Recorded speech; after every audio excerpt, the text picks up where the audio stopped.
Ulu Camii, Tarsus'un en büyük, en tarihi camisidir ve 2 bölümden oluşur. Birinci bölüm şu an içinde bulunduğumuz bu kapalı alan. Burası 788'li yıllarda Abbasiler döneminde yapılmıştır. Mimari olarak Selçukludur.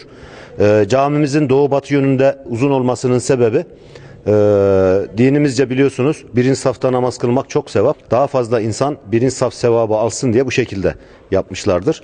Camimiz 2007 yılında restorasyon çalışmaları sebebiyle bir yıl kapatıldı. O dönemde camimiz restore edildi.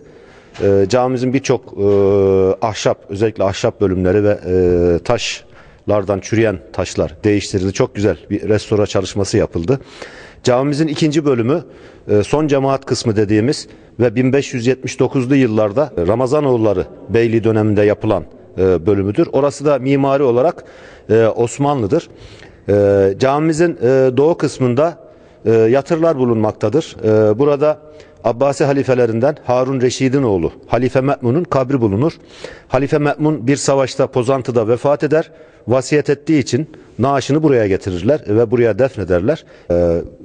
Diğer makam tabiplerin piri Lokman Aleyhisselam'ın makamıdır. Lokman Aleyhisselam rivayetlere göre Tarsus'ta yaşamış.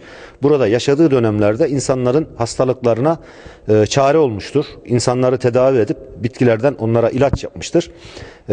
Lokman Aleyhisselam Kur'an-ı Kerim'e konu olmuştur. Bunun dışında Hazreti Adem Aleyhisselam'ın son oğlu Hazreti Şit peygamberin makamı bulunur.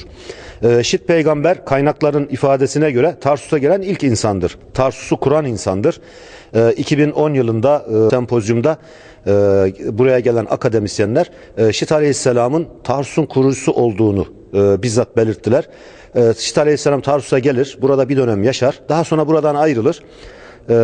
Bunların dışında camimizin mimari olarak saat kulesi vardır. Saat kulesinin olduğu minare şeklindeki yapı önceden minaredir.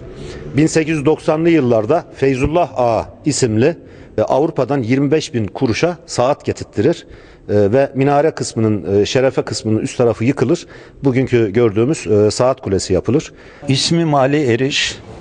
Şu anda önünde bulunduğumuz cümle kapısı dediğimiz camimizin giriş kapısıdır ve Ulu Cami'dir camimizin ismi.